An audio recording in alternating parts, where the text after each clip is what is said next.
Hey everybody, this is Mickie Giacomini with Money Matters. I'm here with Marshall Goins. Yay, Marshall, I'm so glad you're here. Hey. Hi, Mickie. How are you today? I am great because I know that we're going to be talking about how you can retire rich by outsmarting yourself.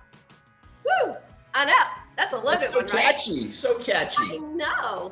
You know, it's because I moved on in the internet when I was doing my browsing, and I stumbled across a really great CNBC article, and it's all about a topic that you talk about a lot, and that's the behavior of saving and investing and all that. And I was reading it. That's why I sent it over to you, because I thought, this is so up Marshall's alley.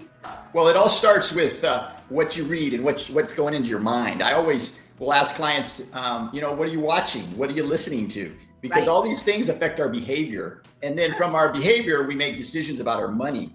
And so understanding that, becoming conscious of what you're unconscious of, really will help you do better financially. Oh, yeah, absolutely. I mean, I feel like a lot of what it is what your influences are, right? Right. Mm-hmm. So if you are somebody who your influence is sitting around watching TV, nothing wrong with sitting around watching TV, of course, but if your only influences are those commercials you see all the time that are saying buy, and not save, or invest. Well, then what are you putting in your mind, right? Right. That's true. And a lot of people have uncertainties about the stock market, and they're thinking of the worst possible scenarios. Oh, yeah. And that doesn't help. It doesn't help. No, it doesn't. So I just think it's interesting because you've talked about behavior being the biggest undermining thing that somebody could go through as far as being able to save for their future, so that they can retire with some money, so they can afford to retire, right? Yeah, I might have said that, I told you this before, but anytime something happens in the news, you have people on one side that are panicking and they want to sell everything, right? Mm-hmm. And then you have people on the other side that see it as an opportunity to buy. Exactly. Right? Most people are kind of in the middle, and they just say, hey, I'm going to let Marshall deal with it, and we'll survive. And those catastrophes, they have a lot of different names. Sometimes they are called tariffs. Sometimes they're called COVID. Sometimes they're called subprime. Sometimes they're called, there's a lot of names. They have different names, but it's the same emotion, fear. Same. Yeah, exactly. Right? Exactly. Why do people do that? Well, there's a lot of fear of what they don't know, what they don't understand about the markets. And so, we're just recently, and I'm not really into evolution, but I am into the idea that we have changed over time from 200 years ago, the way we think about stuff. And you think about 300 or 400 or 500 years ago, there was a lot of fear about sleeping where you're sleeping, what's gonna, lots of fears. And so in our modern day, we don't have as many fears in the physical, but we still get addicted to this feeling of fear, right? There's like, there's fear mongers in the media. I don't know if you know that, but they play on people's fear. They play on people's fear. And so as an investor, it's important to start to understand what these things are and try to use them for your benefit, right? Yes. And people don't, if you don't think about this stuff. Now, all of this comes from research done by behavioral economists, Daniel Kahneman and Tversky. Anyway, they wrote these books. One of the famous books that Kahneman wrote was Thinking Fast and Slow. And the idea is that our brains are divided in these halves of, we think about things quickly, and then there's another part that ponders things long term. And so the thing I take from his books, and this kind of article in CNBC is all based on this. Right. And it is that as humans, when we get emotional, we make terrible decisions. True. Right. Think about, Mickie, the emotions of being out at night, doing crazy stuff. You make bad decisions. Speak for yourself, Marshall. I don't make bad decisions when I'm out late at night.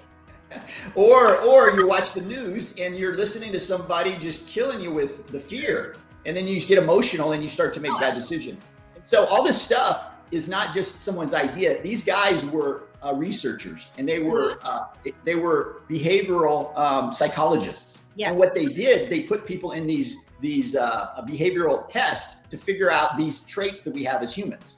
right? And there's a bunch of them. They're called cognitive biases, the fancy word for it, right?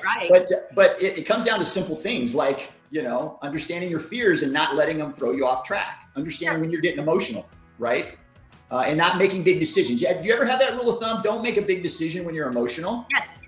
Yes. Actually, my husband and I have a steadfast rule that anytime we are going to make a big purchase, and big is different for everybody. Okay. So size does matter. I know, but it looks different for everybody. Right. And I'm not going to give you our number, but regardless, we always sleep on it before we make a big purchase, investment decision. We sleep on it. There is something so powerful about an overnight sleep on a big decision. I'll tell you what, there are plenty of times that we were ready to pull the trigger, but we slept on a decision, to your point, and we're like, the next day it's like, what were we thinking? Well, it was because we were in that heat of the moment. Right.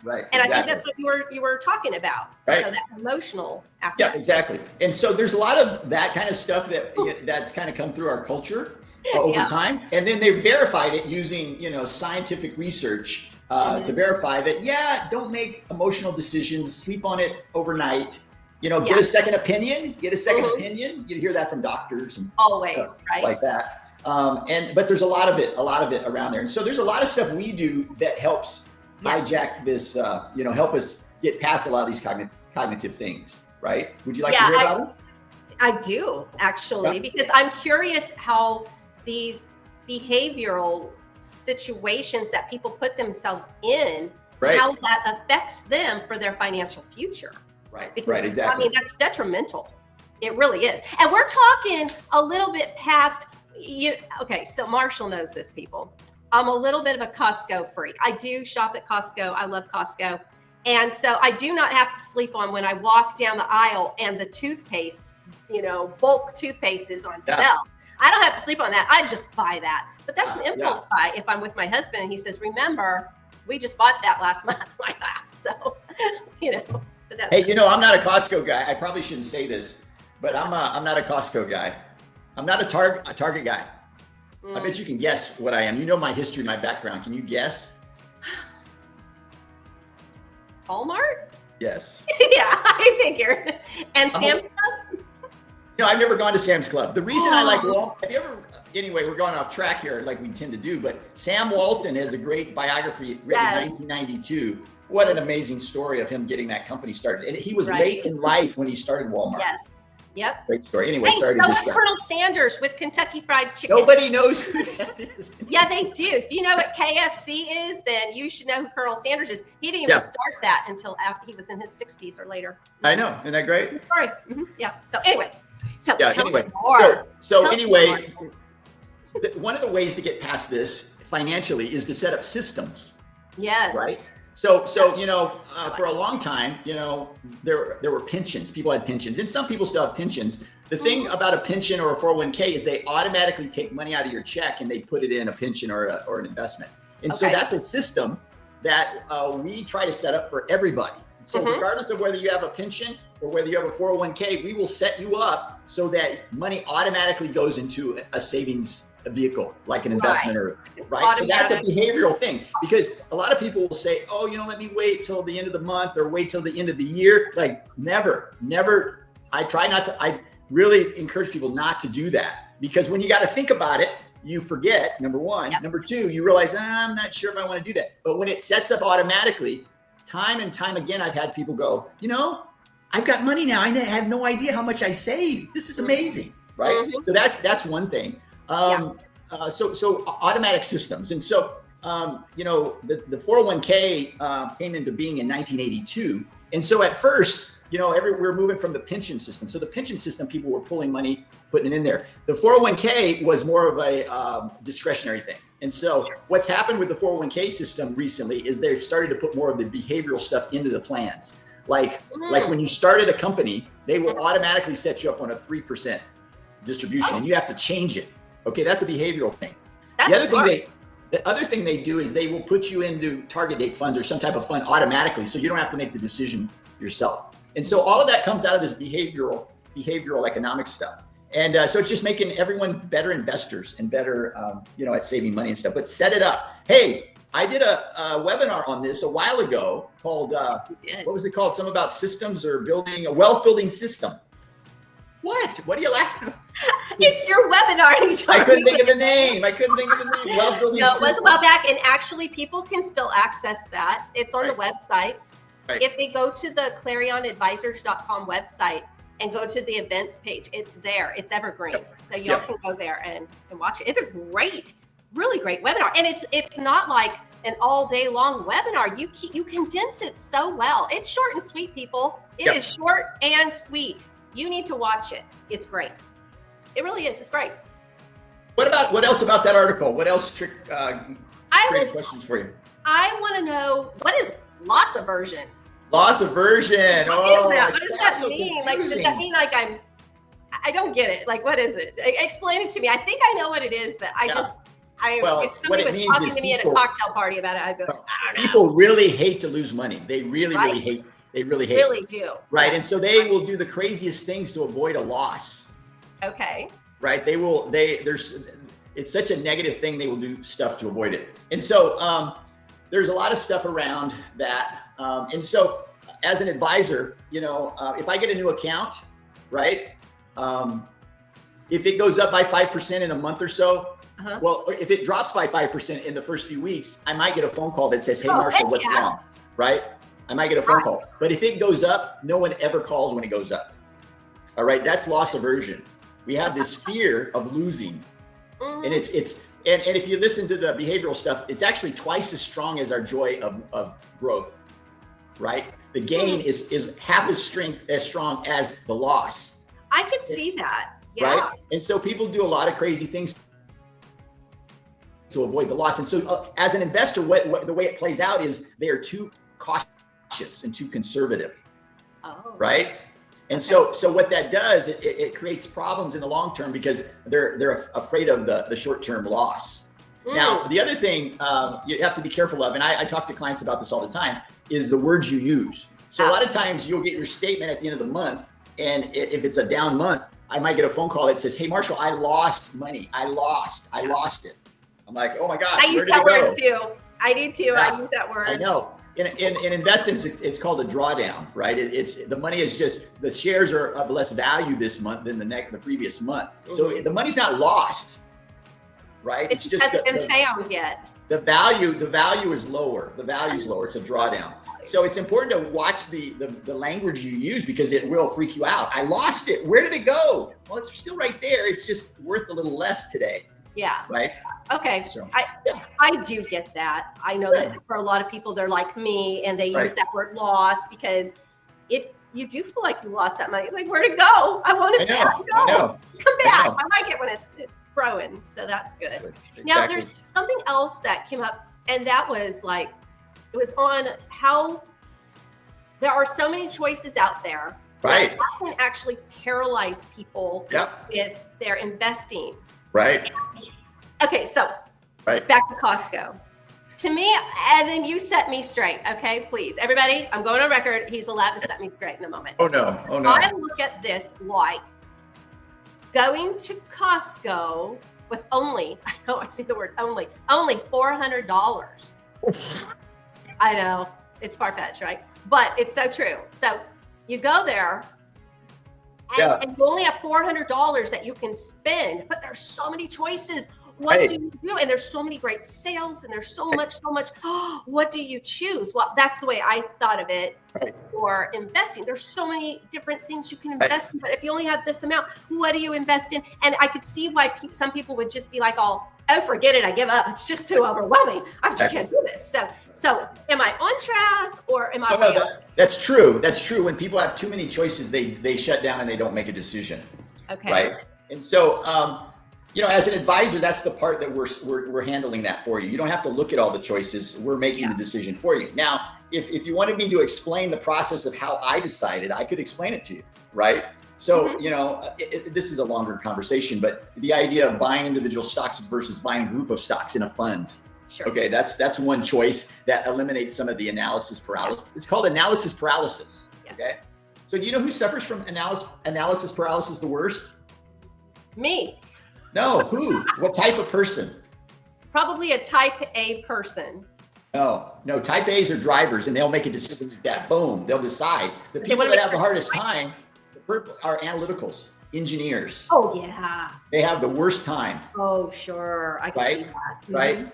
And so drivers will make a decision. Amiables. There's the Briggs, the Myers-Briggs, or one of those profiles. The driver will make a decision. An amiable will be very nice, but you can't tell if they're going to decide or not. Right. Like, hey, what do you want to do for dinner? Oh, whatever you want. No, give me some choices. Do you want this or that? Come on. Exactly. And then an engineer will just go through it, And so I'm an analytical by nature, and so I have that. But so you got to get to the decision and make a decision. What? Why are you laughing? I am. Oh. So I know. But look at all the decisions I make. So the point was, we've worked out a lot of these decisions for you, and I could talk you through the decisions we make and how we decide on what to buy. I know that you do that with your clients when they meet with you. Mm-hmm. So I've exactly. Many times. And you know what? The other thing I do, I watch if they start falling asleep. I actually stop talking. That's a good thing. Because I find this very interesting, right? This all these choices, the complexity of it. I find it interesting, and I know that not everybody does, right? But yeah. So anyway, complexity. What else was in that article that was interesting? I just really wanted to learn about that. Actually, I thought that was all really interesting. The whole behavioral thing. It's just that science of making good decisions that really sets you up for success. So on a serious note, I think that's fascinating. I think it is. And you've mentioned a couple of these cognitive biases, but there's a lot of them. Sure. And there's probably 10 or 12 that we commonly think about but there's a bunch of them. And some of them are like you were saying, like loss aversion. What is that? There's a lot of them. You look at the words, you're like, I have no idea what that is. I know. But anyway, it's pretty cool stuff. Well, I want to invite people to actually reach out to you and set up a consultation. I don't think that people realize that you have clients all over the United States. I mean, all over the United States. We have offices in California and in Tennessee, but you have clients all over the place. So they may not realize that. So I encourage you, if you're watching, set up an appointment with Marshall for a consultation, and he will walk you through some of these behavioral things. He's talked to me on many occasions. I make him very tired. He tells me a lot, Mickie, you're making me so tired. No, he doesn't really. Well, it's me. So, but I encourage you all to go to the website. Let me pull it up really quick. There you go. Go to the website and just write in, help me change my financial behavior. Woo! Just put that on the contact page, and we'll get back to you and set up an appointment for you to meet with Marshall. And hopefully that will help you change your behavior for the better. Thanks so much for joining us today, everyone. And Marshall, as always, thank you for all that great information that keeps us all on track with your money mentoring.